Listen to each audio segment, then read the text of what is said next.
The sun had barely dipped behind the terracotta rooftops of Portodella, casting the coastal alleyways in long golden streaks that glowed against the cobblestones like ribbons of honey. The sea breeze carried the scent of salt, garlic, and basil down the narrow back street behind Trattoria Bianca, a scent that meant home to some and hunger to others. Elena Rossi stepped through the back door of the kitchen with a shallow sigh and a steaming plate of leftover spaghetti in her hands. Her plain black dress and white apron were marked with flour and faint red sauce, her hair pulled back in a soft twist, with just enough rebellion to suggest she didn't care for rules when kindness was on the line. She was 25, soft-featured but not fragile, with the kind of eyes that made people confess more than they meant to and forget why they were angry in the first place. "Same alley, same hour," she murmured, crouching beside a wooden crate she'd dragged there weeks ago. Dinner time. She wasn't talking to anyone in particular, unless the tabby cat on the barrel counted, but it was habit. Elena fed whoever came through this alley after close, be it a boy with no shoes, an old man with too much wine in his veins, or a mutt with more ribs than bark. Tonight, someone new appeared. A boy, maybe 12 or 13, stepped out from between two dumpsters. Mud on his sleeves, jaw set like stone, and a hunger in his eyes that didn't come from just an empty stomach.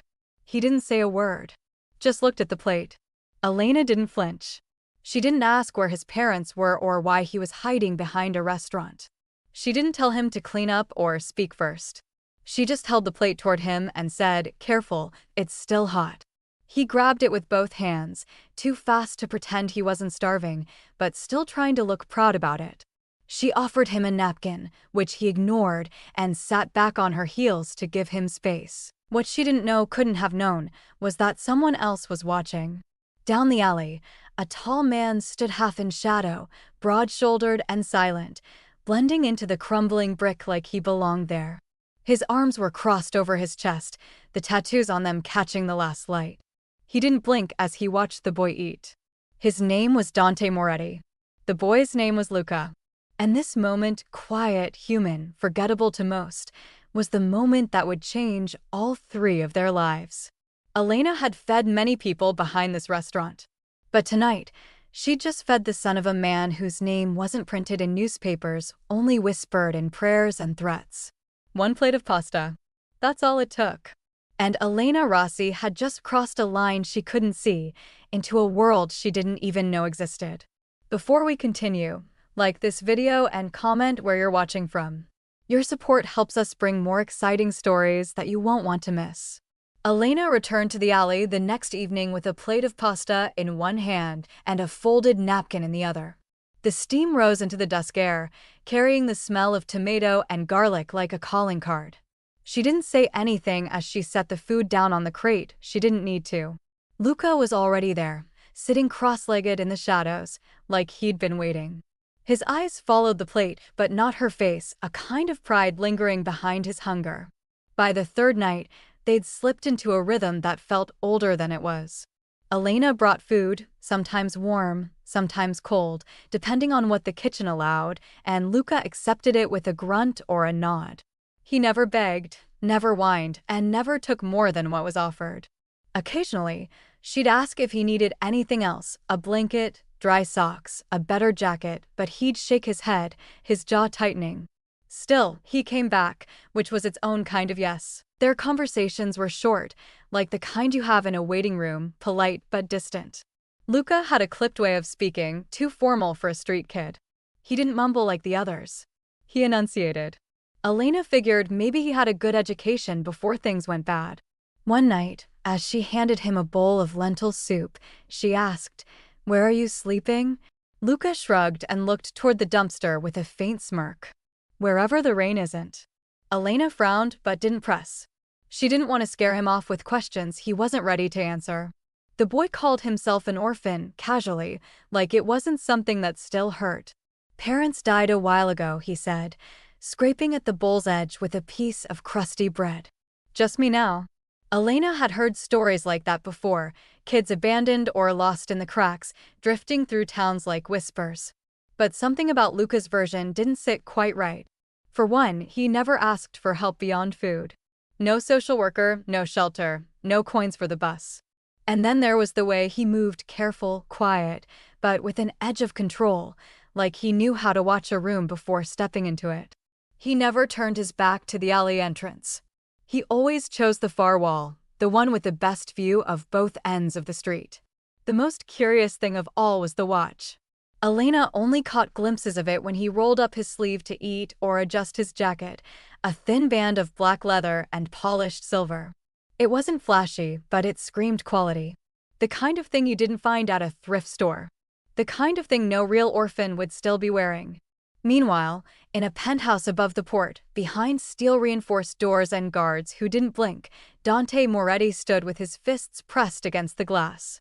Portodella glittered below like a postcard, but his attention was locked on the distant curve of alleyways where he'd last tracked his son. He hadn't slept in days. Rage pulsed beneath his skin like a second heartbeat, sharp and constant. But fear, the quieter, uglier twin, sat heavier in his chest. The last time Dante had seen Luca was at breakfast 4 days ago. The boy had been quiet, colder than usual, refusing even the gesture of conversation. Then he was gone, slipped past men trained to spot shadows, vanished into the streets like smoke. We underestimated him, Dante muttered, his voice low and flat. He wanted out. And he planned it. Marco, his right-hand man, stood near the bookshelf, arms folded, eyes sharp. He left the security loop intact until he was out. Knew the shifts, the blind spots, the response delay. Dante turned. Of course he did. He grew up in a fortress. He knows how to break one. Marco hesitated. You want him back with force? No, Dante snapped. That would only make him run farther. I want to know why he ran. I want to know where he went. Marco nodded and slid a folder onto the desk. Inside were stills from street cameras, blurred images, timestamps. In 2 of them, Luca appeared thin, hood up, slipping past a bakery, then later, ducking behind Trattoria Bianca. The restaurant? Dante asked, flipping the page. That's where she works, Marco said. The waitress. Elena Rossi. Dante's gaze settled on the photograph. Elena, mid-step, holding a tray, her expression soft, unaware. He's gone to her, he asked, voice low. Not exactly. But he's been spotted outside her place of work. And she's been seen, feeding someone. In the alley. Silence stretched between them. Dante sat down slowly, his tone unreadable. He chose her. Out of every face in this city, he went to her. Marco cleared his throat. Should we intervene? Dante shook his head. Not yet. I want to see why he trusts her. That same night, after closing time, Elena stepped outside with a plate of risotto and a cloth napkin tucked into her pocket. She whistled softly as she walked, not because she was happy, but because silence in the alley had begun to feel too heavy. Luca was already there, crouched low beside the crate. His cheeks were flushed from the cold, but his eyes were alert. Smells good, he said, taking the plate. I used real stock this time, she said, settling down beside him. Spoil yourself a little. He smiled, just barely, and Elena caught it like a blink of sunlight on water. She watched him eat for a moment, then pulled something from her apron pocket. A folded piece of parchment. Someone left this for you, she said, handing it over. Luca's brows knit together. He unfolded it carefully. Inside was a note, scribbled in blocky, awkward handwriting. Thank you. For not asking too many questions. Luca M. Elena blinked. You left this. Luca didn't answer. He just stuffed the paper into his coat and looked away. She let it go, but the M lingered in her mind like an unfinished thought. 2 blocks away, Marco watched from the shadow of a parked van, a camera lens trained on the alley. He saw Luca take the note. He saw Elena's expression shift. He lowered the camera slowly. He gave her his real name. He murmured into his earpiece. She's not just some soft-hearted waitress. Back in the villa, Dante sat at his desk, fingers laced, jaw tight. He trusts her, he said. That's dangerous. Marco's voice crackled through the speaker. Or it's an opportunity. Dante's eyes narrowed. Depends on what she does with it. He leaned back in his chair, looking out over the lights of Portodella again. Let's give her a little more time. Back in the alley, Luca finished eating and wiped his mouth with the back of his sleeve. "I should go," he said. Elena stood and nodded, brushing crumbs from her skirt. "Same time tomorrow?" she asked. He paused, then gave her a small nod. "Yeah, I'll be here." As she turned back toward the kitchen door, Elena caught a flicker of motion at the alley's edge, a figure, barely visible, stepping back into the shadows. A chill ran up her spine, but when she turned again, nothing was there. She didn't know she'd just been watched by the man who ruled Portodella's underworld. And she didn't yet know that feeding a hungry boy had made her part of something far bigger than she'd ever imagined. The first time Elena noticed the man in black, she thought he might be a tourist who'd lost his way. He lingered across the street from Trattoria Bianca, unmoving, half obscured by the flickering lamp above the butcher shop. He didn't speak, didn't smoke, just stood there with arms crossed like a statue that had grown tired of pretending to be human. She told herself it was nothing, maybe someone waiting for a ride, maybe a neighbor. But then she saw him again the next night, a few steps closer to the alley, his head tilted slightly toward the back entrance. Always in black. Always silent. Always gone by the time she finished stacking the chairs inside. On the third night, Elena paused at the threshold before stepping out with the usual plate of food. Her eyes scanned the street instinctively now, her body carrying a tension it hadn't before. He was there again, near the lamppost. Still. Watching. And though she couldn't make out his face, her stomach dropped with the certainty that whoever he wasn't just a bystander. Inside the kitchen, Rosa wiped down the counter with slow, steady strokes, humming an old Sicilian tune. Elena hesitated, then said quietly, "There's a man. Always standing across the street. Just watching." Rosa didn't stop wiping. "Tall? Shoulders like a wall? Wears black like it's stitched into his skin." Elena blinked. "Yes." Rosa finally looked up, her eyes hard. "That looks like Moretti's kind." Elena scoffed, though her fingers tightened on the counter. "You mean that Moretti?" Rosa nodded grimly. "You think this town runs on olive oil and good manners? Portodella has shadows, Cara. And he's the darkest one." Elena's mouth went dry. "Why would someone like that be watching me?" Rosa wiped her hands dry. "That's the real question, isn't it?" Meanwhile, in a hidden estate nestled high above the cliffs, the boy they were both worried about once had everything. Luca Moretti had grown up behind glass doors and silent corridors, surrounded by priceless art, bulletproof windows, and men who never smiled. Every step he took was watched. Every word he said was filtered through tutors and security. His world was beautiful and suffocating. Even as a child, Luca had known his life was different. Other boys played soccer in the square, walked home from school, spilled secrets into pillow forts. Luca had been taught the language of silence. He knew which rooms had listening devices and which ones didn't. He learned not to cry, not because it wasn't allowed, but because it was never seen. His mother, Sophia, had been the only softness in that house. She wore lavender perfume and read him poetry by candlelight when the power flickered in storms. Her death, sudden and cruel, had been the beginning of his true loneliness. A blood clot in the lungs, silent, undetected. One day she was humming at breakfast, the next she was gone before dinner. Dante hadn't cried at the funeral. He hadn't spoken at all, not even when Luca clung to his sleeve with shaking fingers. Something had shattered in both of them that day, but Dante had buried his grief beneath control, and Luca had buried his beneath silence. The estate had grown quieter. The guards thicker. The freedom thinner. So when the gate sensor broke 3 weeks ago, just for 10 minutes, and the kitchen staff was distracted by a fire drill, Luca hadn't hesitated. He slipped out with a backpack, a hoodie, and €500 taken from his father's locked drawer. No note. No goodbye. Just one long exhale as the gates disappeared behind him. Now, in a cold alleyway behind a restaurant that smelled like tomatoes and garlic, Luca found something he hadn't even known he was looking for. Elena didn't ask questions. She offered warmth without strings. And in that simplicity, Luca felt a piece of himself re-emerge, the part that remembered what it felt like to be seen, not watched. But tonight, the rain had come early, cold, hard, relentless. By the time Elena stepped out with the tray, the sky had turned slate gray and the gutters overflowed with water. She blinked against the wind, holding the plate under her coat. The alley was empty at first glance. Then she heard the soft cough, sharp, wet, and close.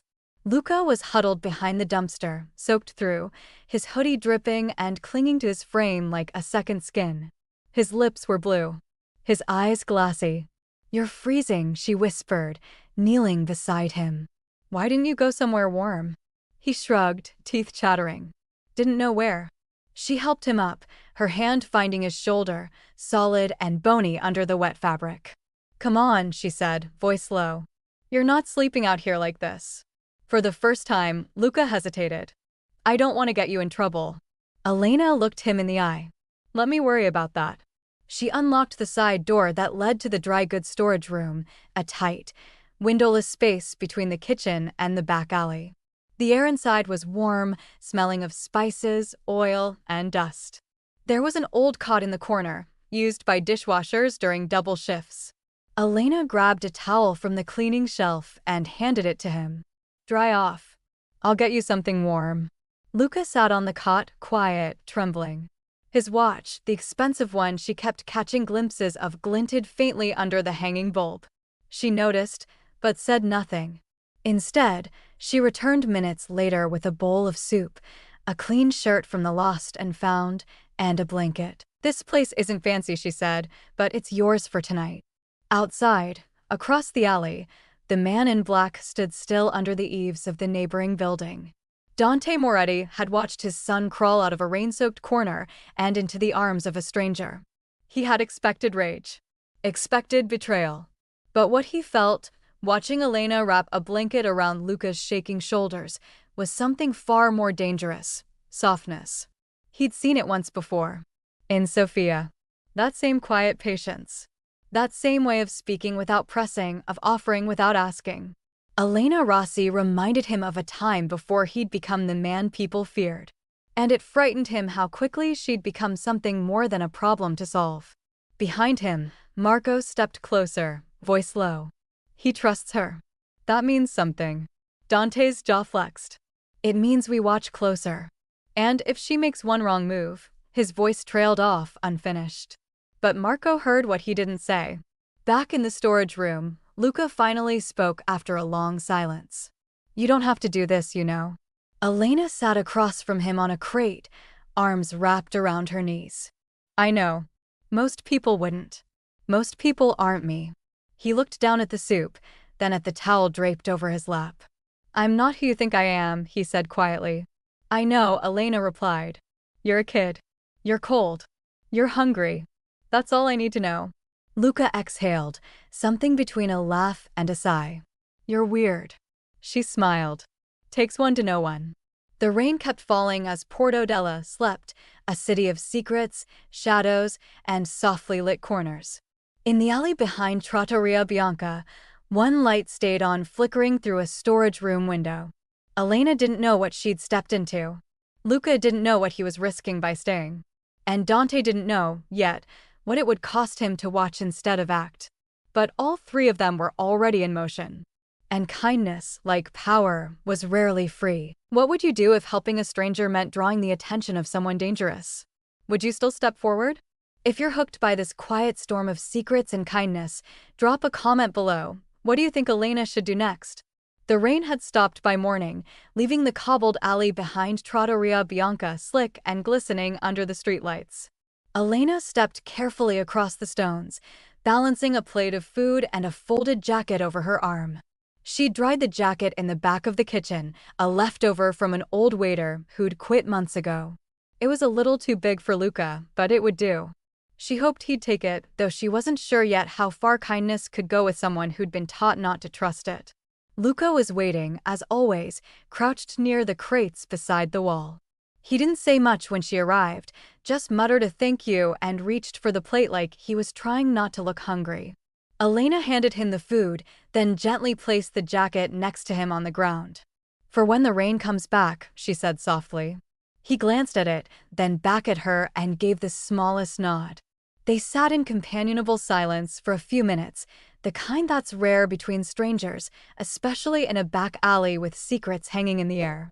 Elena didn't press him for details, though she could feel the weight of questions pressing at the back of her tongue. She knew he was lying, not about everything, but about the most important parts. She also knew better than to force truth from a wound that hadn't healed. So she just stayed.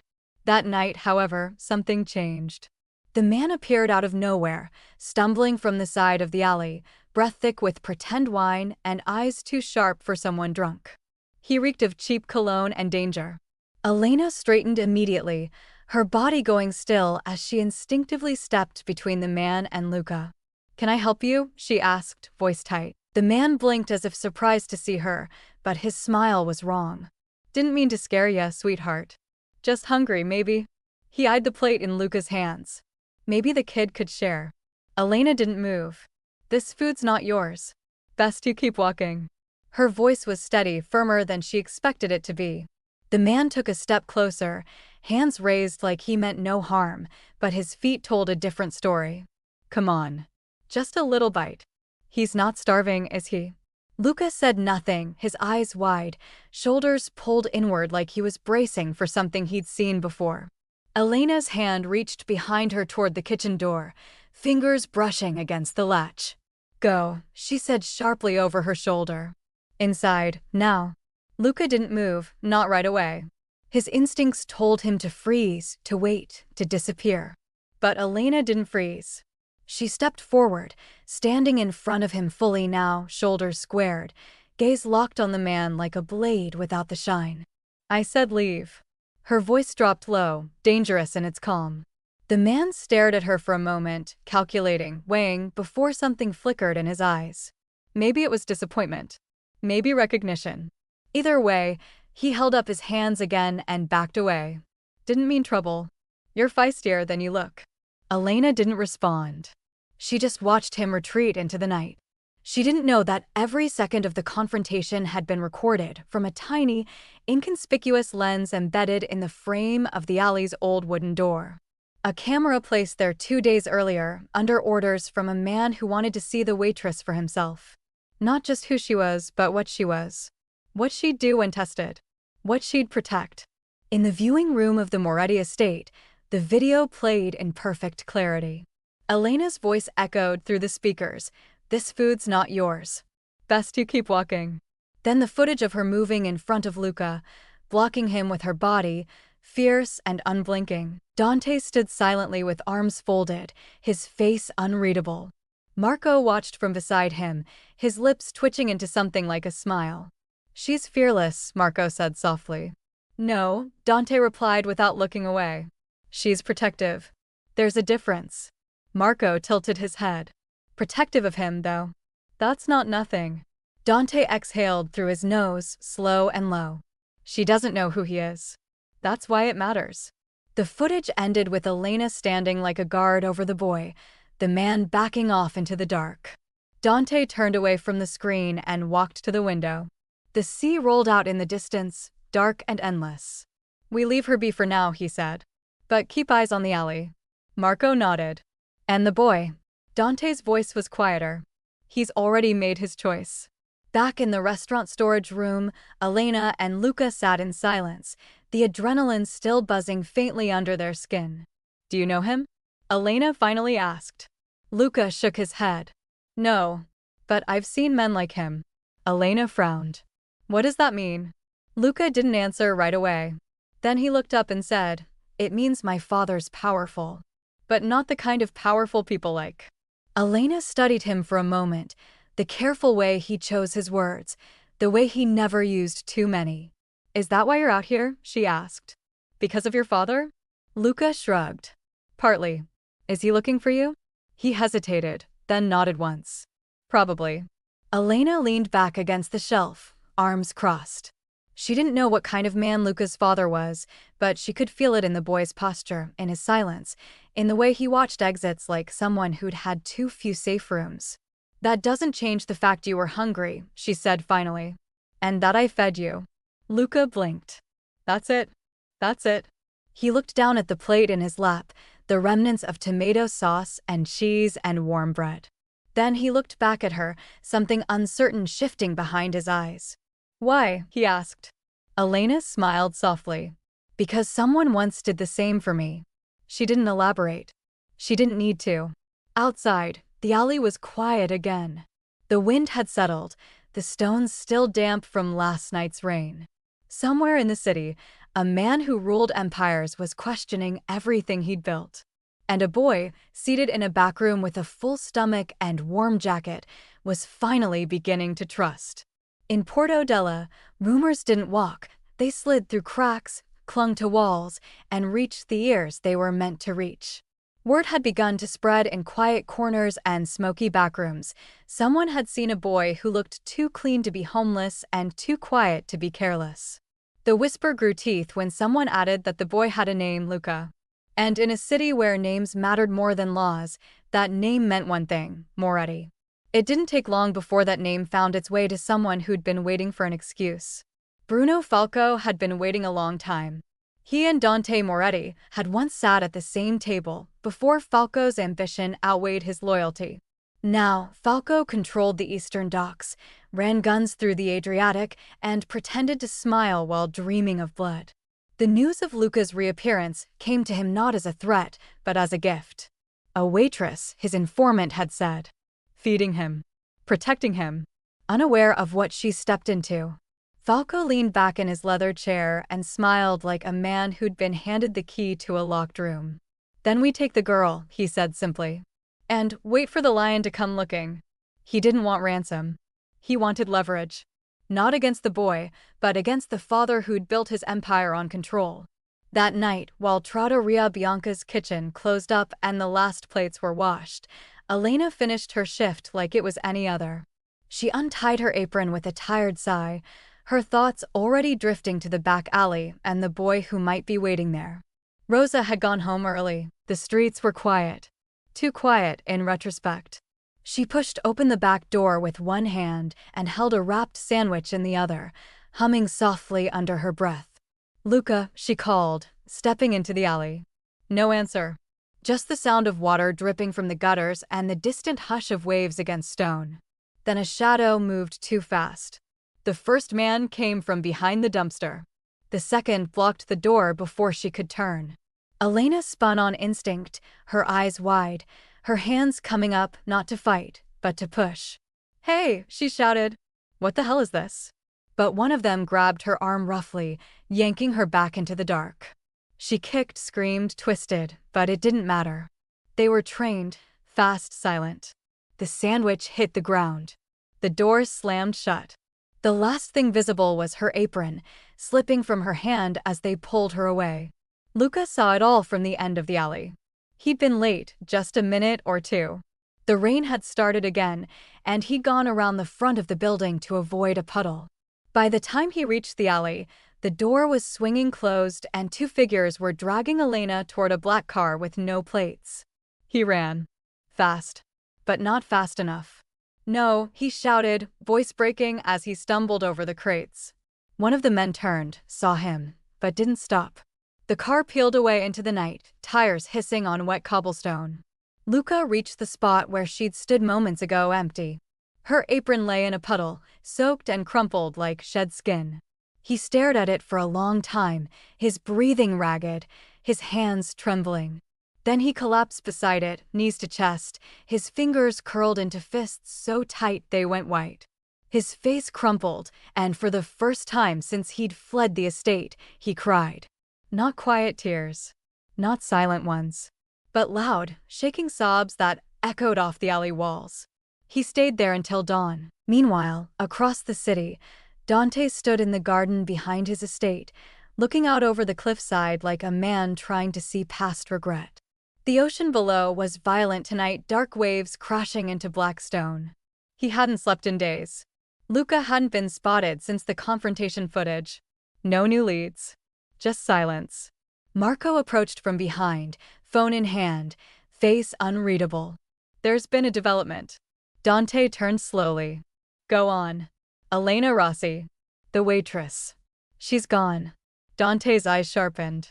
"Gone." Marco nodded. "Taken." "Witness says two men. Black car. alley behind the restaurant. The boy saw it happen.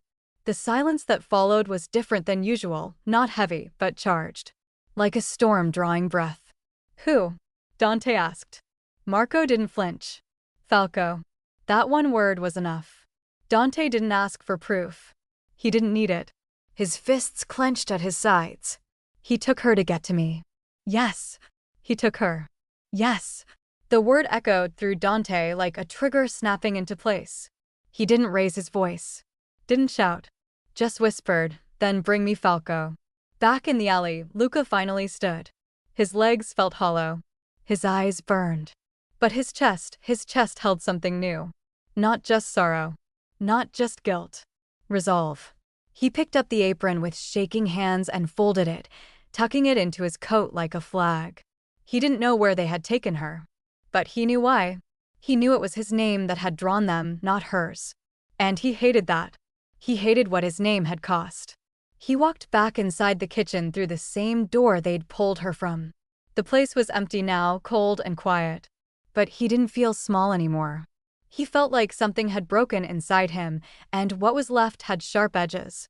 He sat at the counter, eyes fixed on the door, and waited. It didn't take long.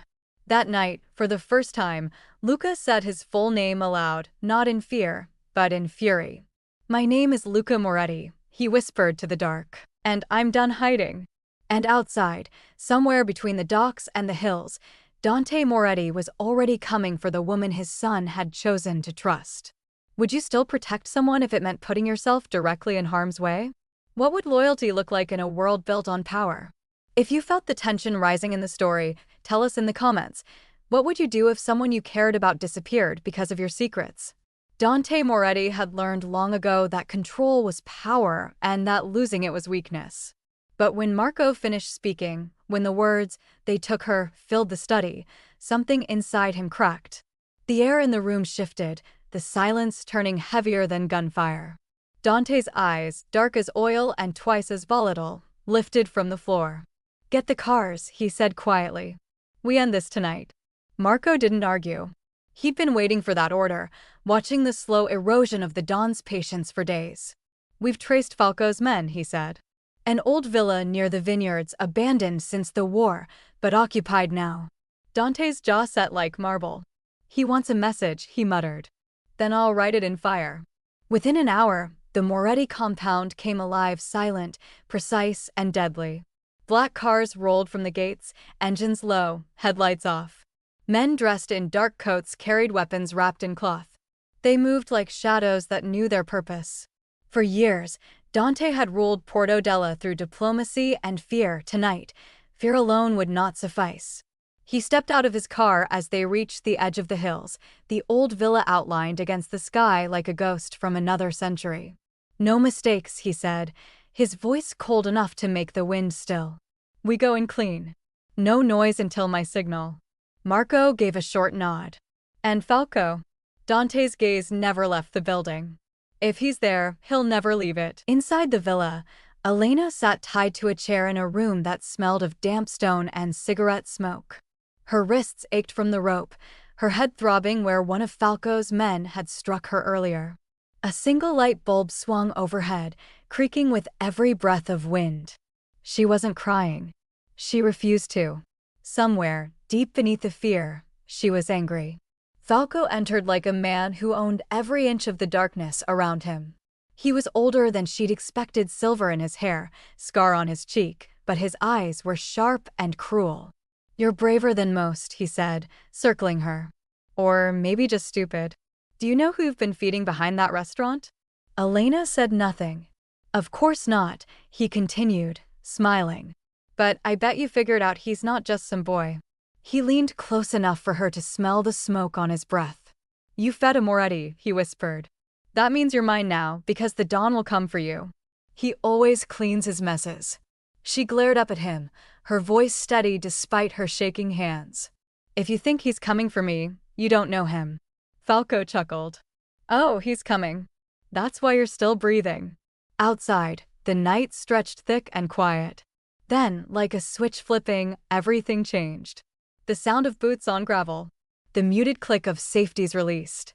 Shadows moved in coordinated rhythm, surrounding the villa in a tightening ring. Marco gave a subtle nod, and with one sharp gesture, the operation began. The first gunfire came from the south wall, quick, precise, suppressed. A guard went down before he could shout. The next two followed silently. The remaining men didn't stand a chance. Moretti's soldiers moved through the building like water through cracks, clearing room after room without hesitation.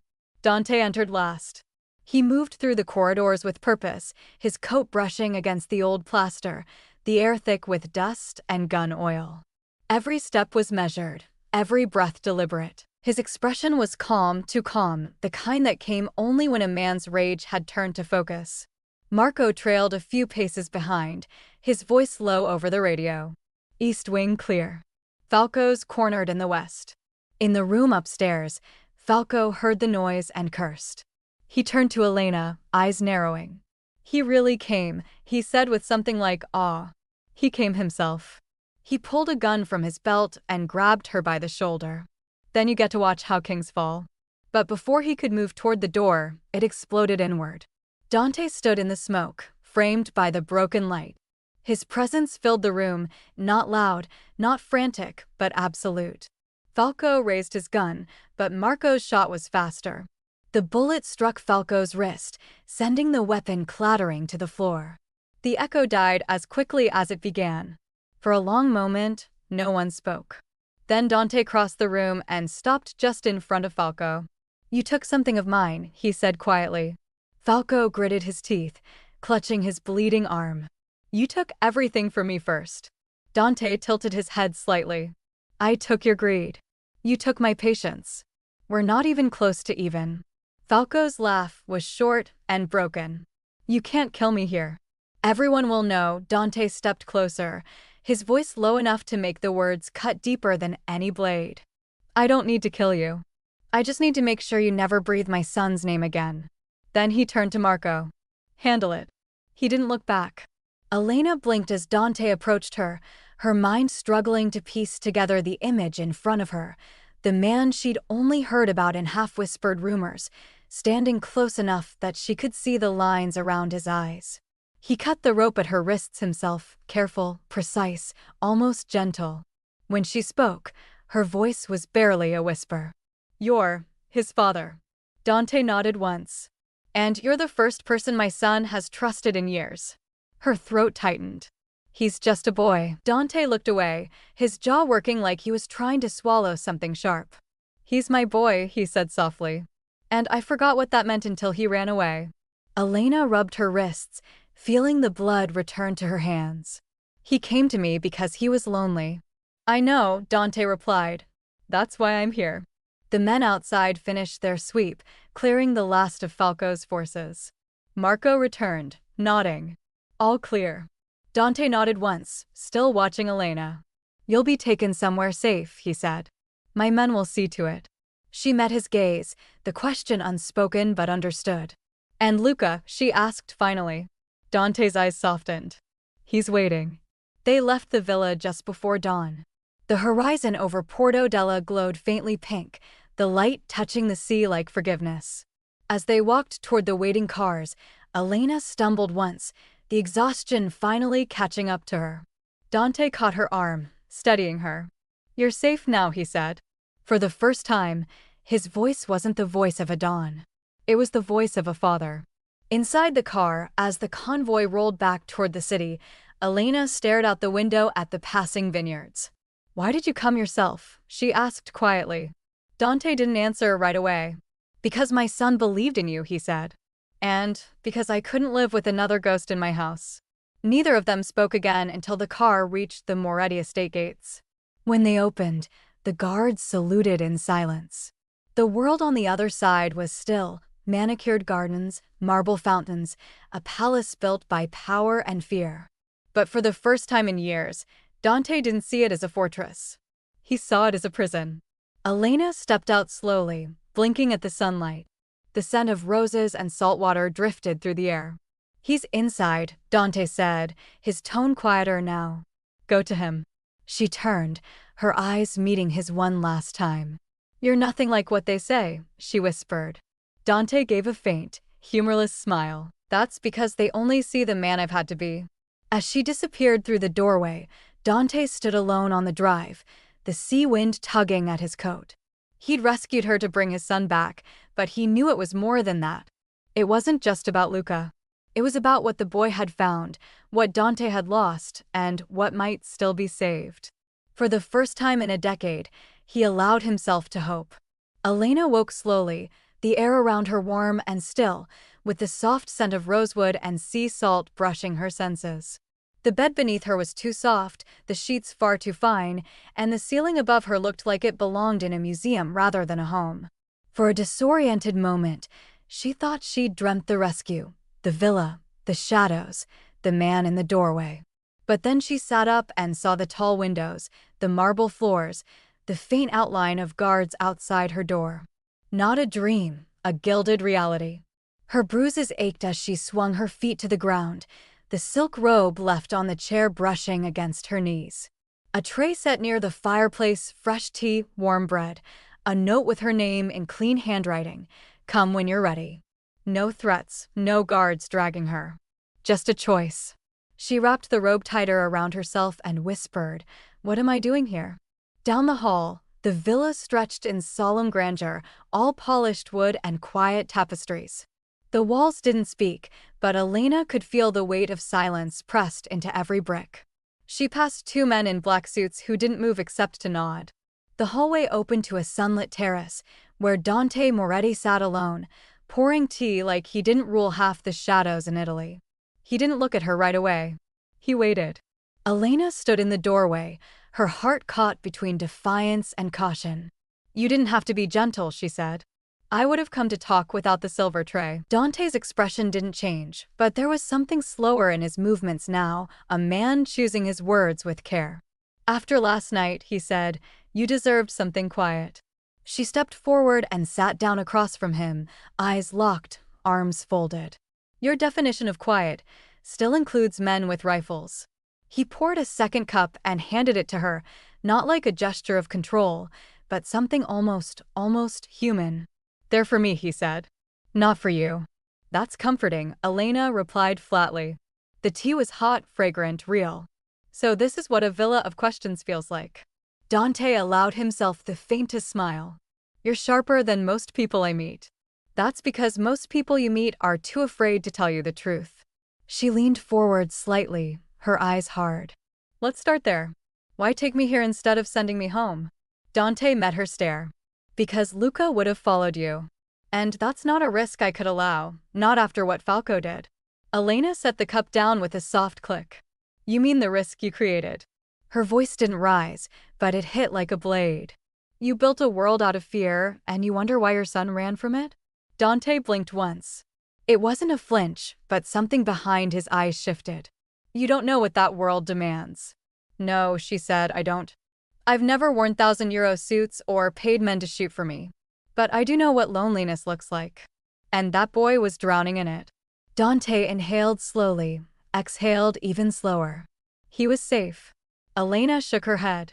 Safe isn't the same as seen. They sat in silence for a moment, the air between them heavy with things neither wanted to say first. Dante looked down at his tea, fingers curling around the cup like it might anchor him.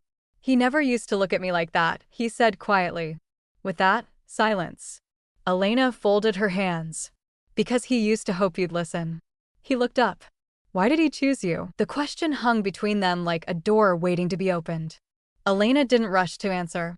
She stared at the sunlight pooling on the floor tiles, as if the truth needed time to land.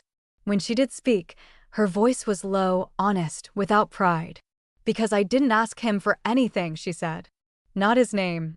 Not his past. I didn't want anything from him except to know he'd eaten. Maybe that's what he needed, someone who didn't look at him like a burden or a pawn." Dante was still. Then he whispered, "He is not a pawn."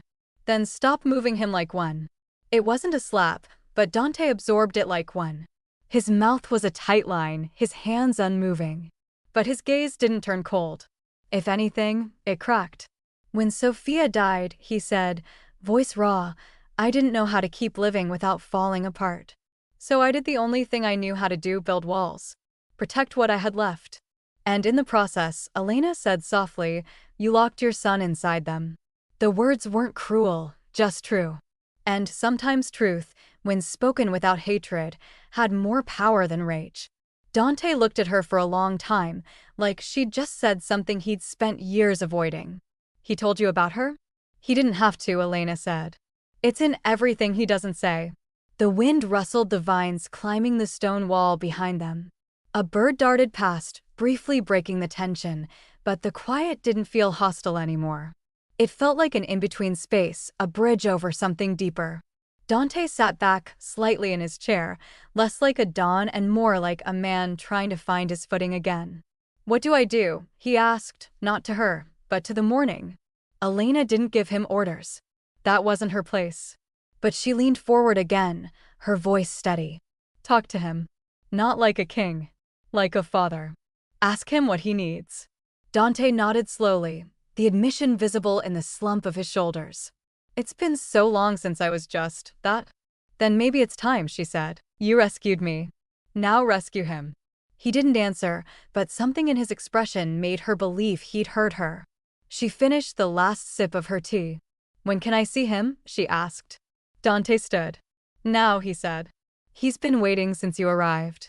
As she followed him through the long hallway, she glanced once at the portraits on the walls, men in suits, cold eyes, rich frames.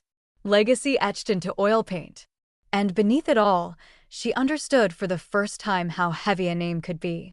Not just for Dante, but for the boy he'd nearly lost to it. The walled garden behind the Moretti estate was a place that time didn't touch, a world of quiet fountains, trimmed hedges, and marble statues with faces too serene to feel real.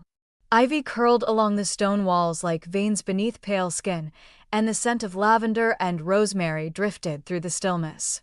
It was the kind of garden meant for peace, not reckoning.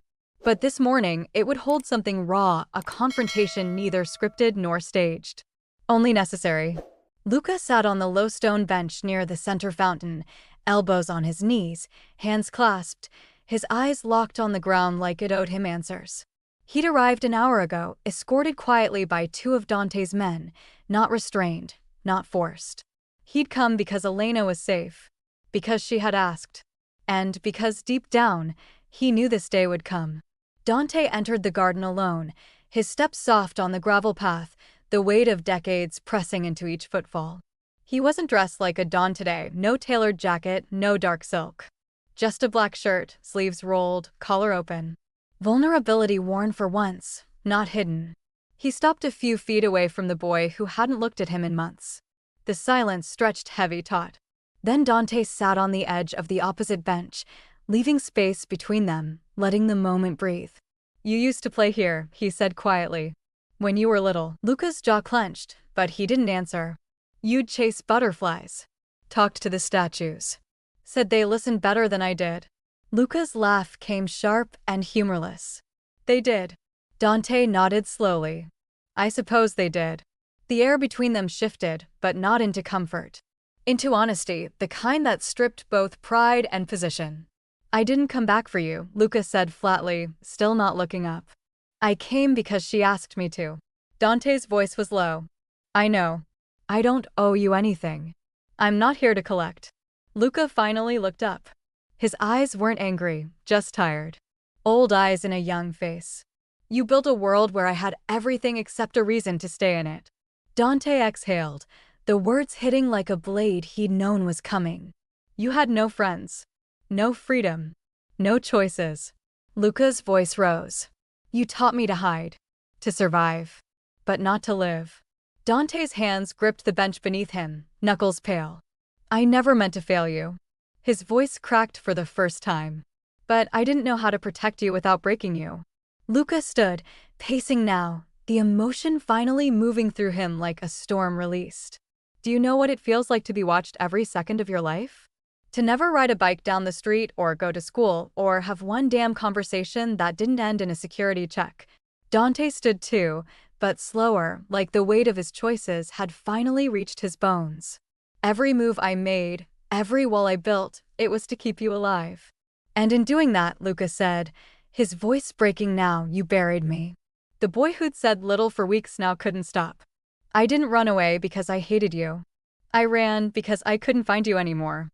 That admission struck deeper than anything else. Dante crossed the space between them slowly, not as a father reclaiming, but as one asking for permission. Luca, he said, and there was no title in his voice.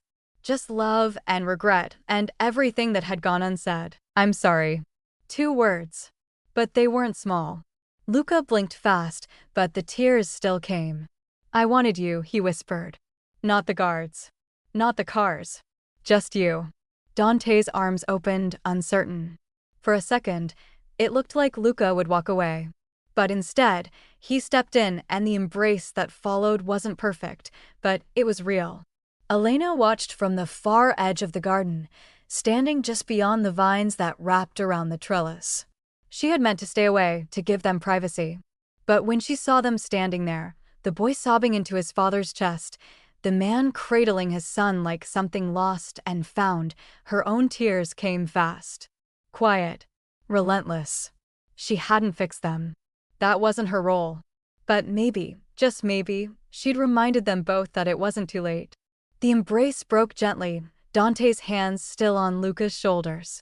Whatever comes next, he said, we face it together. Luca nodded. Together. But not behind walls. Dante gave the smallest smile. Then we'll find new walls. Ones you can open. The garden held its breath. For once, Portodella's most feared man didn't look like a king or a ghost or a weapon. He looked like a father. And his son, no longer running, looked like someone finally allowed to stop. Have you ever needed to forgive someone for protecting you the wrong way? Or needed that forgiveness yourself? Luca and Dante finally faced the silence between them. What would you have said in that garden? Leave a comment below and share your thoughts.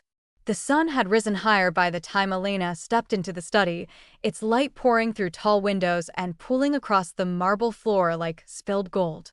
It was quiet, not with tension, but with something gentler. The aftermath of storms always left the world hushed, as if it, too, needed time to breathe. Dante stood behind a heavy wooden desk, his suit jacket discarded, shirt sleeves rolled. He looked tired, yes, but softer, somehow, like something inside him had finally unclenched. Elena approached, not with fear, but with the calm of someone who had already said everything she needed to say. There were no guards here, no guns, no pretense. Just 2 people who had come through fire and were now standing in the cooling ash. You wanted to see me? She asked. Dante nodded and gestured toward the chair across from him. I wanted to thank you, he said. And to offer you what I can. He reached for an envelope on the table, thick and white, the weight of it clear even before he slid it toward her. Money. As much as you need. To rebuild whatever was broken. Elena didn't touch it. That's kind of you, she said quietly. But unnecessary. Dante's brow lifted slightly. I'm not in the habit of hearing no. Elena smiled, just barely. Then this will be a rare experience for you. She pushed the envelope gently back across the table. I don't want anything from you, Mr. Moretti. You saved my son. I fed a hungry boy. That's all.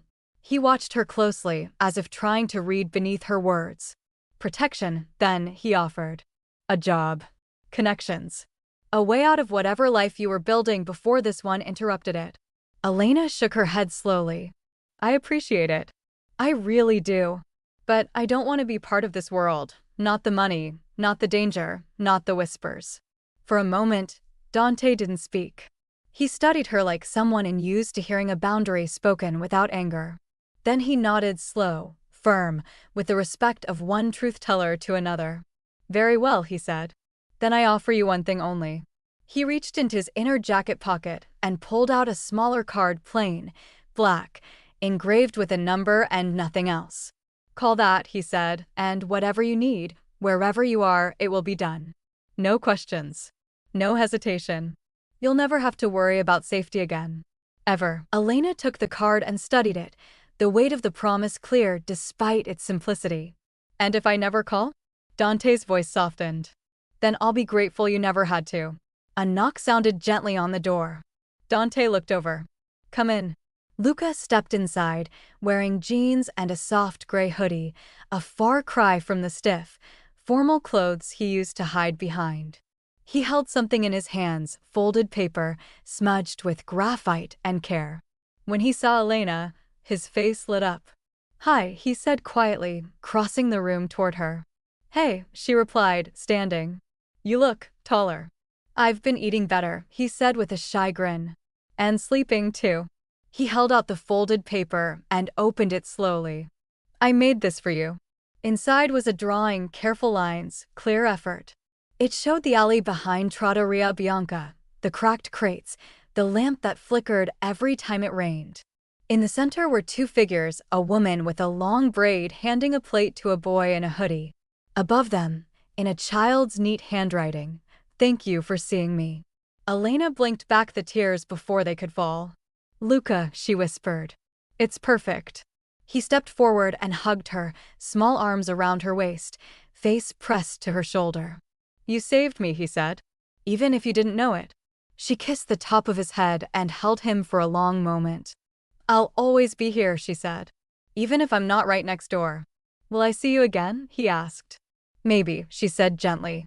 "Maybe not. But you'll feel it when someone sees you again. And you'll remember how to be that person too." When she stepped outside, the air felt cooler, clearer. A car waited at the base of the steps, engine quietly humming, door open. No guards rushed her. No final orders were given. Just a nod from Dante at the top of the stairs, an unspoken acknowledgement that sometimes the most valuable things are the ones you let go. Elena climbed into the back seat and leaned her head against the window as the gates of the Moretti estate opened before her. The city was waking up as they drove, shopkeepers opening shutters, church bells marking the hour, the sea glittering at the edges of the world. She didn't know what came next. She only knew she'd return to her apartment, back to the quiet corners of her old life. But it would not feel the same. She had walked into a storm, into a world built on names and silence, and she had walked back out carrying neither, just a boy's trust, a man's respect, and a memory that would never really leave her. And somewhere, in the estate behind her, Luca Moretti was watching her car disappear down the road. He held his drawing in one hand and hope in the other. 6 months later, the cafe opened with the sound of wind chimes and waves just beyond the terrace. It sat on a quiet strip of Portodella's coastline, tucked between a small bookshop and a florist who always gave Elena fresh lavender for the counter. She named it Terrazza, though the sign outside was modest, just her handwriting painted onto driftwood. The space was small, 10 tables, whitewashed walls, wide windows that led in the sea, but everything inside it felt chosen, earned. Mornings smelled of citrus scones and espresso, and in the evenings, she left the back door open just to hear the tide breathe. Elena moved through the cafe like someone who had finally stopped running, not from fear, but from the weight of other people's expectations. The apron around her waist was clean, pressed, familiar. But this time, she wore it for herself. Not for survival. Not for tips. Every Saturday, without fail, a boy walked in at 10 a.m. sharp, carrying a worn canvas bag and a crooked smile. Luca Moretti had grown taller since that night in the alley, his frame still lean, but steadier, like he was learning how to grow into his own name. He always ordered the same thing: chocolate croissant, hot chocolate, extra whipped cream. And he always brought something to share: a new sketchbook page, a science quiz marked with red stars, a newspaper clipping about a turtle rescue. He never came empty-handed, and he never stayed long. Elena never asked him to explain how he found the time or the distance. She didn't ask who dropped him off or how far he'd come. She just served his food, sat with him when he asked, and kept a little white mug by the counter that said reserved for Luca. Sometimes they talked about school. Sometimes they just sat in quiet. On the first Saturday of spring, the sky came in soft with salt and pale blue light, and the cafe filled with the sound of a new season. Luca arrived as usual, but this time, when Elena looked up, he wasn't alone. Dante Moretti followed behind him, no suit, no guards, no barrier of formality. Just a plain gray jacket, dark jeans, and an expression Elena couldn't quite read. She stood behind the espresso machine, her heart doing a quiet stutter before settling. They didn't speak right away. Dante nodded once, a silent greeting, a weightless truce. Elena returned the gesture with a faint smile, as if to say, "I see you. You're welcome here." Luca beamed. "I told him I wanted to show you the new sketchbook," he said, holding it up. Dante took a seat in the corner while Luca chattered about his latest drawing, a street vendor, a seagull in motion, a motorbike chase he swore he'd seen in real life. Elena served them quietly, placing an espresso and a biscotti in front of Dante without asking. He picked up the cup, took a sip, and said nothing. But he didn't look away. They stayed for 30 minutes. Luca showed off 3 drawings, scarfed down his croissant, and hugged Elena before reaching for his bag. Dante stood as well, brushing biscotti crumbs from his sleeve. He didn't offer any grand farewell or lingering conversation. Instead, he reached into his coat and handed her a plain white envelope. Elena accepted it with both hands, fingers brushing the seal. "What's this?" she asked. "A thank you," Dante said. "Not for what you did after. For what you did first." He didn't wait for her to respond. Just turned, placed a hand on Luca's shoulder, and walked out into the spring light. When the door closed behind them, Elena stood frozen for a breath, then opened the envelope slowly. Inside was a check, the kind of number that could erase debt, buy property, or fund a dream without compromise. But there was something else too. A small card, handwritten in block letters. "For the pasta." She read it twice before setting it on the counter beside the lavender. Her hands trembled slightly, not from shock, but from something deeper, something that felt like understanding. He wasn't trying to buy her. He was closing a circle. Elena returned to work without telling anyone about the envelope or the card.